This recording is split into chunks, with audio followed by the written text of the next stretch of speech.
This is the Strategic Hotbox Real with Dr. Brandi Luv Stankovic, remixing your favorite episodes and moments and giving you the tools to achieve greatness. It's time to kick some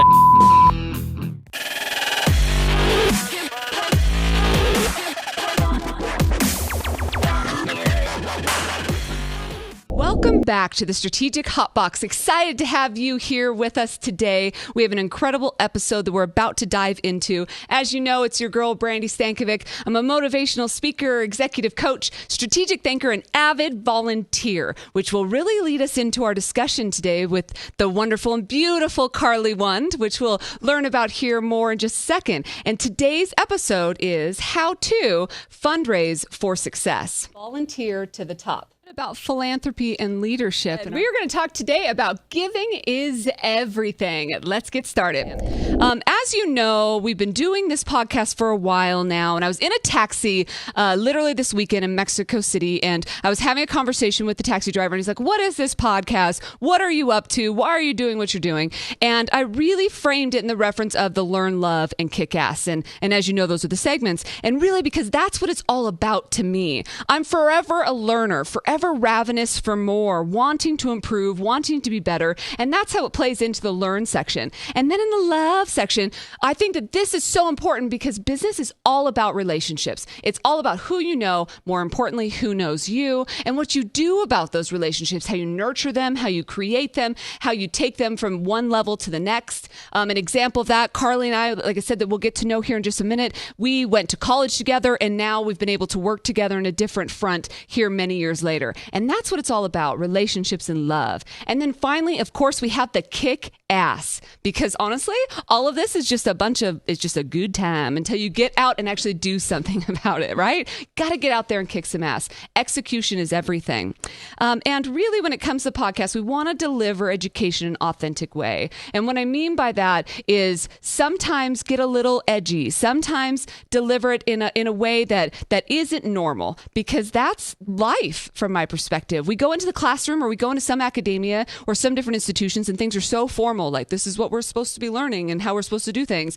And in reality, life just isn't like that. It's messy. It includes cuss words. It's a little bit more direct. And I'm going to ask you to get up off your ass and make things happen, because that's really what makes a difference in a leader's life.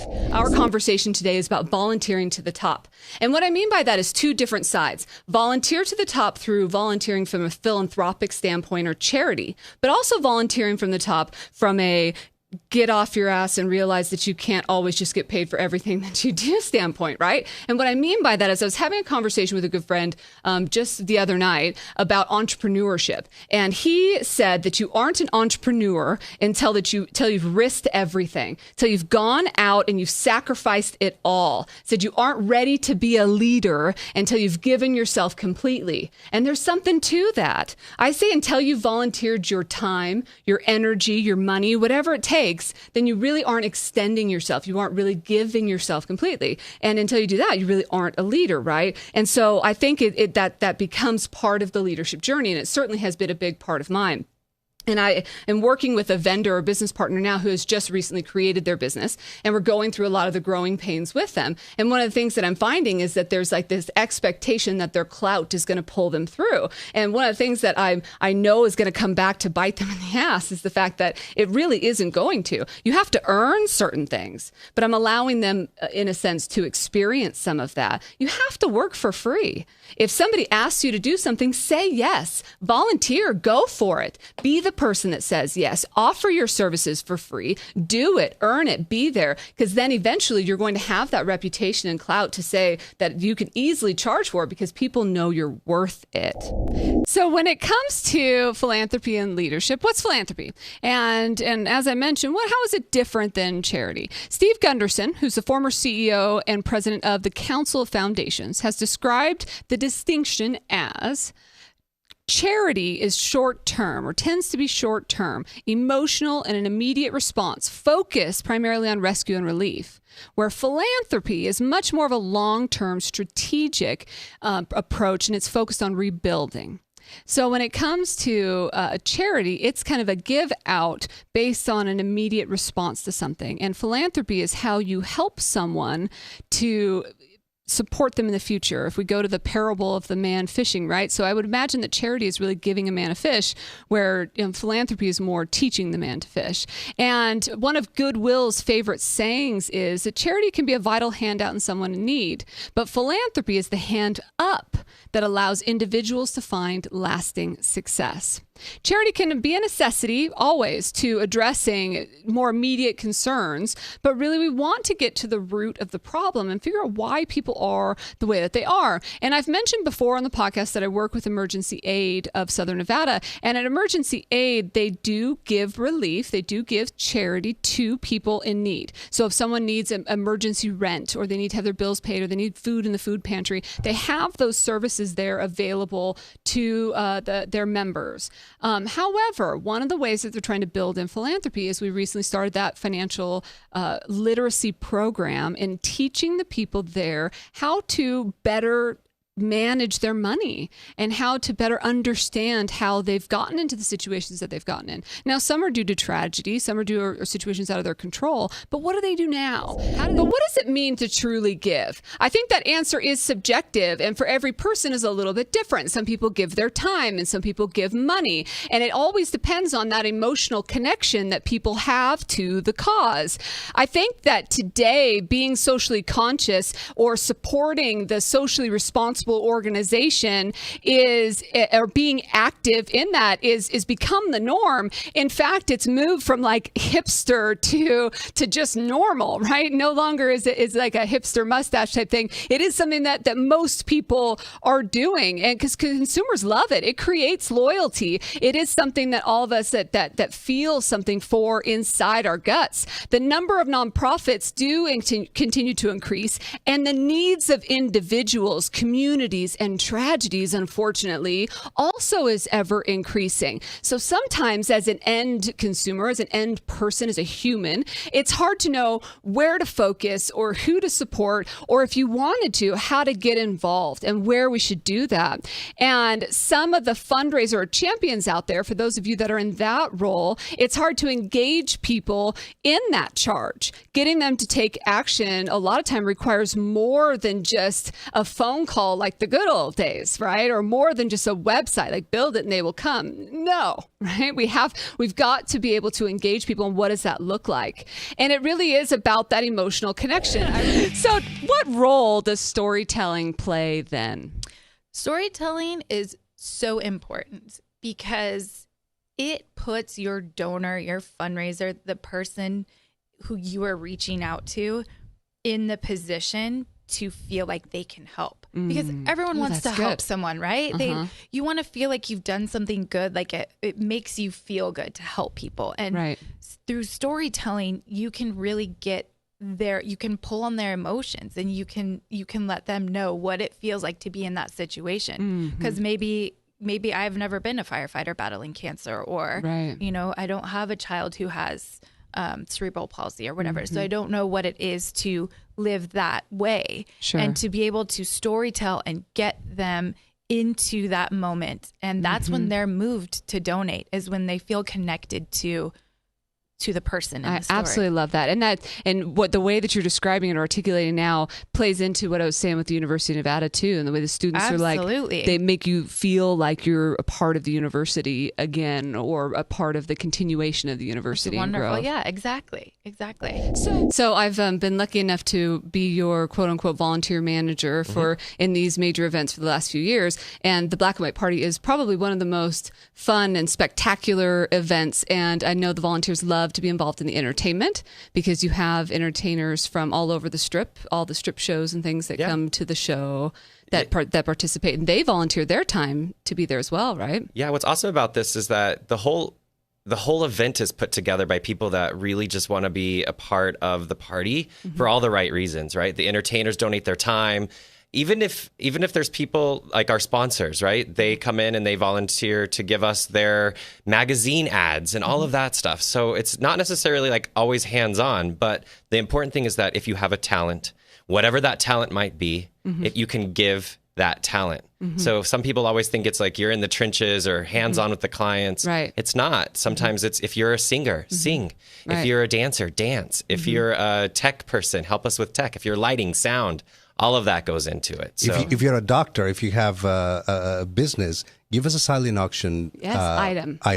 And it makes you part of this fantastic event that Garrett is describing. Yes. And it also makes you feel like you're engaging in the community that you care about. Absolutely. And I think, Antioco, you brought up a really good point that volunteering is both sides of it. It's time and it could be money, and whatever a person has to give, they can, right? In any organization. So what does philanthropy like mean to you? What's that difference to you? So I have never heard the distinction between philanthropy and charity the way you introduced the show. And I thought that was very interesting. I actually heard somebody say to me this morning, somebody that I was talking to, a woman who is incredibly philanthropic. She said that she sees philanthropy in 3 different ways. And I'm going to adopt it right now. Her saying, she sees philanthropy of the brain. So she wrote a book and she has made it available to whoever needs it in the form of an ebook. She has also given a ton of her time sitting on boards, volunteering, planning events, chairing events. So that's the giving of her time, philanthropy of her time and her skill set. And then she's also, of course, very generous in her finances too. So she gives of her money. And I think that philanthropy can be so broadly defined. Anything that you can give, any time that you have to give, any money that you have to give, you are a philanthropist. Yeah, absolutely. Especially in serving other people that, that you're passionate about or. That's right. I work with a lot of people who are doing incredible work. For example, feeding homeless people or volunteering at a hospitality house, putting lunches together for families who have people in the hospital. And they're doing incredible work. And it's such a shame because they don't see themselves as philanthropists, but they are incredible philanthropists. And so I'm trying to get them to see that. And I also think that as women tend to be so humble. So we have all these women doing incredible, remarkable things, and they're going, oh, I'm not really doing that much, but really they truly are.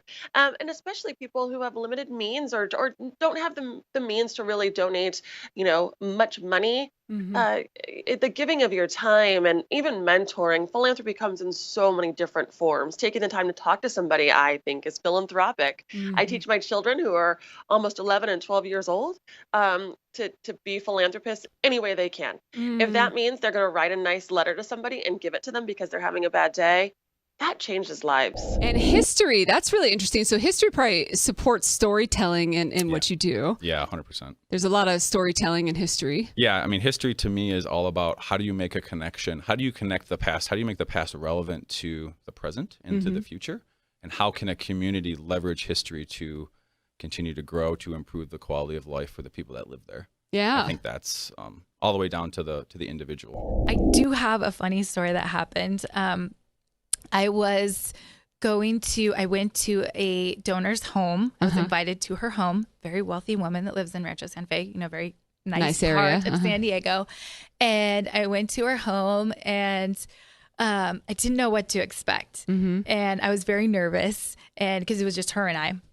And so I'm there at her home and she starts saying, she was very friendly with me and very open, which was great. We were having a great connection, great conversation. And she starts talking about this award that she wants to show me. So we're in her living room and then she pulls me into her office and she's trying to look and dig for this award and everything. So we're in her office and then she goes, you know what? Oh, and the things that she's throwing around is photos of like her and the first lady and, all these things. And you're just like, oh my gosh, okay, this is what I'm dealing with right now. And so then she grabs my hand, and she pulls me into her closet. And she had the award sitting in her closet, but I'm sitting here looking around at shoes and purses and all of this. And I'm like, play it cool, Carlye. You've been here before. Like, did you get a little fangirl on this woman at this time? So then I was like, oh, I really like your Louis or whatever, know? And then she takes this Cartier bracelet that has a gold screwdriver that you have to use to put it. And she starts putting her jewelry and stuff on me. On you? On me. Oh my goodness. I was like, stuff that I will never see in my lifetime ever. Right. Well, I got to see it, but I will definitely never own that jewelry or anything. Right. But and I think the moral of that story is just be ready for anything. And just roll with the punches. I definitely Did you slip the Cartier into No.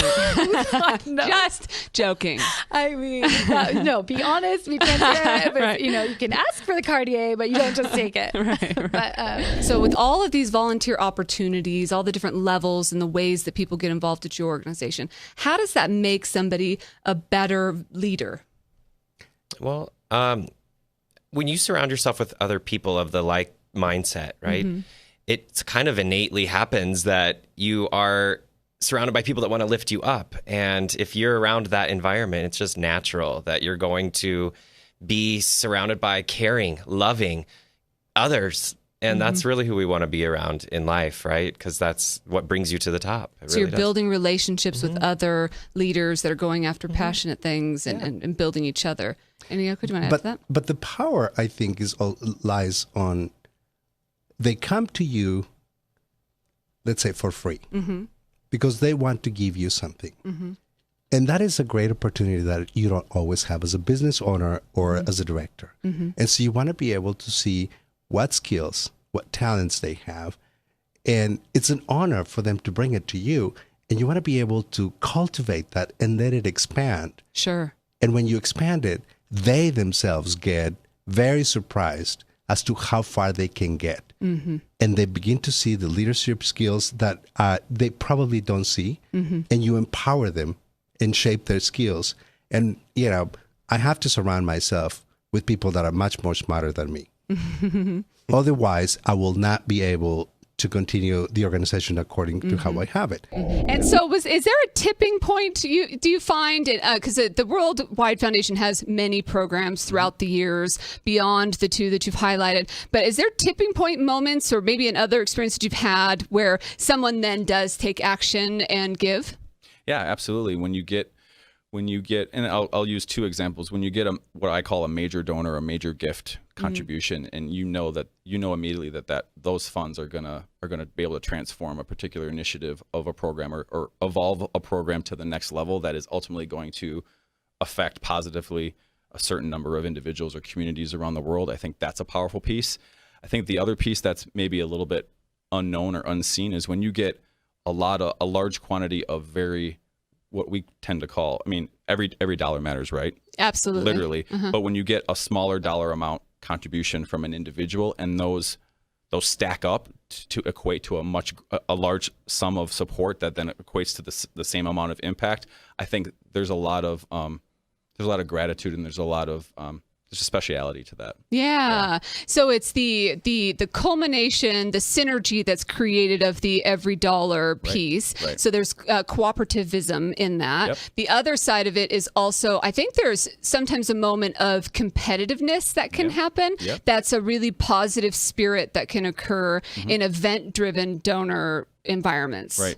And I like that can happen too, especially if people have the means to be able to support, to be able to have some recognition with it. Right. And then at the end of the day, it's supporting a really positive, program or cause. You know, a new value proposition that the foundation has used as a platform to speak, to storytell to donors, individuals, institutions, CUSOs, whomever within the credit union space is really the head and the heart hypothesis. You know, credit unions have a heart, right? They have people helping people, you know, living the cooperative values of concern for community and forwarding the movement.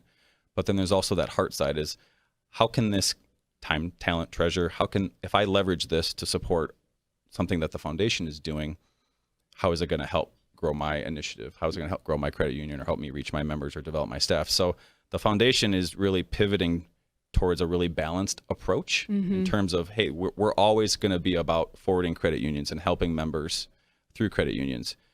But we also need to, I think there's also another piece where we have to offer a global engagement menu where credit unions and donors and CUSOs and individuals are feeling like if they're going to invest in us, we also have things on the menu that we can invest in them too. Oh, that's neat. Yeah. So it's a mutual beneficial relationship. Right. It's not pure 100% philanthropy. It is very much a blend of philanthropy and also value proposition. So what's your other unexpected learning? This one's actually quite funny, if I may share this. My son, about 3 seasons ago, my 12-year-old son, 3 seasons ago, wouldn't have been 12, but he wanted to play flag football. Mm-hmm. And so I signed him up, and they said, sure, he can totally be on a team if you can find a coach for him. And I thought, oh, that'll be easy. I called everybody that I knew, and I know a couple of former NFL players here from San Diego, and everyone said no. They all turned me down. So my son really wanted to play football, so I decided to coach a team. Well, naturally. Right, that's what you do. So I started coaching this team, and I'm 3 seasons in now, and it's been the most incredible experience. I don't think only for me, but I think for the other coaches who have to kind of be more thoughtful about what they're saying about throwing like a girl, for example, or when my boys, just last week, one of our boys who are new to the team said, we're playing that team, a team of all girls. He said, we're totally going to win. And I said, why? Have you seen them practice? And the rest of the boys who've been on my team before went, ooh, you can't say that. So they are all it's like these like life lessons that are happening with this football team. I'm watching the refs figure out, oh, she's the coach. Oh, okay. So I'll talk to her instead of the man sitting next to me, who is not the coach of my team. So it's been a really great learning experience, I think, for so many people that are involved. So that's been a lot of fun too. Oh, awesome. And I'm learning flag football. That's cool. And now the NFL players are probably going to be calling you to teach their kids. Their kids. So can you share with us a bold action or something that people can start doing differently today? Don't be afraid to be the first. I find that it's so scary sometimes to be the first one to change something, to follow through on their really cool idea that they have, to speak out if they see something that needs to be said, to be the first woman flag football coach in this league. I mean, don't be afraid to be the first person. If you have an idea that you're passionate about, go with it, run with it. If you see an injustice and you need to stand up for somebody, stand up. If you need to stand up for yourself, stand up. Don't be afraid to be the first. Yeah, don't be afraid to be the first. I love it. So give us an action item or a takeaway. Leave the listeners or the viewers with one thing that they can start doing differently today. Start doing differently for fundraising? Yeah, just in down this realm, some lesson that you've learned or action item. Love what you do. If you don't love your job or what you're doing, don't do it. It's not worth your time. You only live once. Yeah. You only live once, and it's just... I love my job. I love what I do. I had such an emotional day yesterday at firefighter with cancer, like all these things I saw, and I just loved it. You know, I cried, I laughed, I had a hard day, I had a good day, but just love what you do and have it be part of your passion. And if it's not, go do something else because it's not worth it. It's not worth it, and you're just wasting your time if you don't love to do it. So one bold action item or takeaway. Just continue to inspire, to continue to have empathy for individuals. Always be grateful. Both in work and in life. I think those are foundational bedrock principles that we all should be living by. Let's head out to our shout out.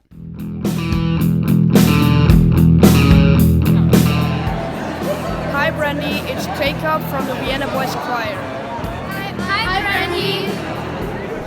G'day, everyone. I'm Hans. I'm Nikki. And we're in downtown Melbourne, Australia, and we just wanted to say you're listening to Brandi Stankovic on the Strategic Hotbox. So enjoy. She's got some great stuff. See you around. Enjoy. Bye. Hey everyone, I'm Javi from Vienna, and we are here with Brandi. Just check out the Strategic Hotbox. Okay? Cheers, guys.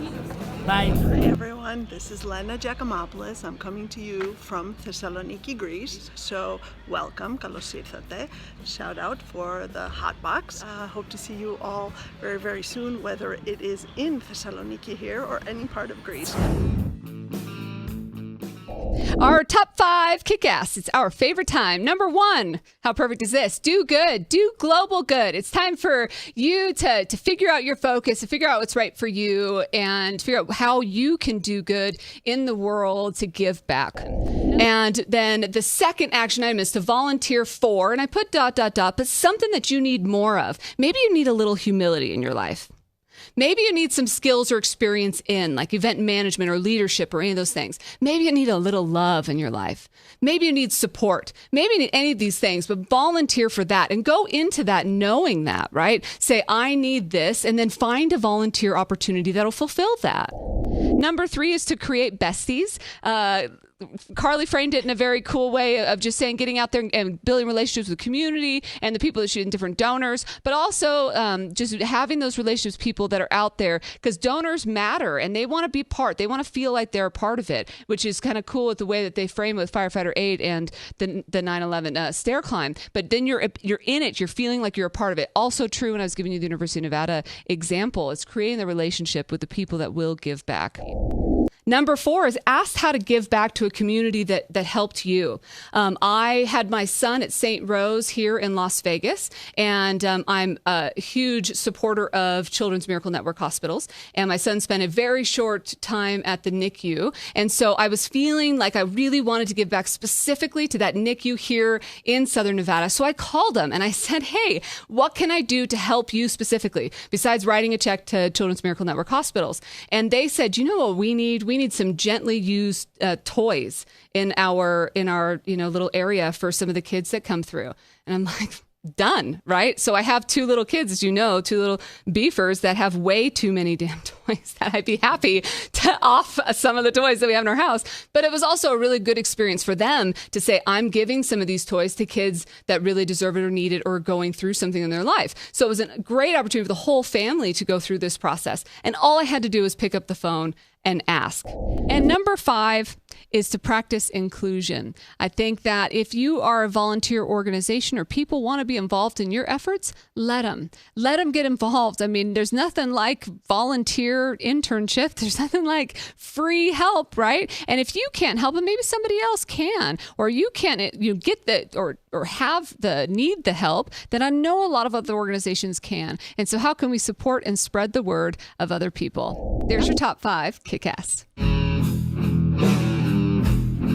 We'd love to hear from you here on the Hotbox. If any topics that you'd like for us to cover, just hit us up on Twitter or Instagram at Strategic Hotbox, or Facebook, of course. We're out there, or email podcast@strategichotbox.com. Until I see you again, get out there and kick some ass.